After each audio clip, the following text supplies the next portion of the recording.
இவங்க கியூட்டா இருப்பாங்க. ஆனா உலகத்துல மிகவும் அபாயகரமான 5 அனிமல்ஸ் தான். 5 சால்ட் வாட்டர் crocodile. ஒரே கடியில் எலும்பை கூட நசுக்குற சக்தி. உலகத்துல strongest byte force. 4 African elephant. Looks com. ஆனா கோபமா இருந்தா கார், லாரி, ஈவன் ஹவுஸ் கூட தூக்கி போடுறாங்க. 3 கேப் பஃபலோ. ஆப்பிரிக்காவுல பிளாக் டெத் நூ சொல்வாங்க. அட்டாக் பண்ணுற வேகம் கார் விட அதிகம். 2 பாக்ஸ் ஜெல்லிஃபிஷ்.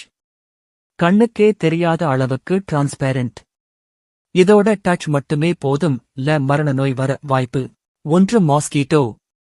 நம்ப முடியலையா? ஆனா எஸ். மலேரியா, டெங்கு மாதிரி நோய்களை ஸ்ப்ரெட் பண்ணி ஒவ்வொரு ஆண்டும் அதிக உயிர்களை எடுத்துக்கற அனிமல் மொஸ்கிட்டோ தான். நெக்ஸ்ட் எதை பற்றி சொல்லணும்? சொல்லுங்க.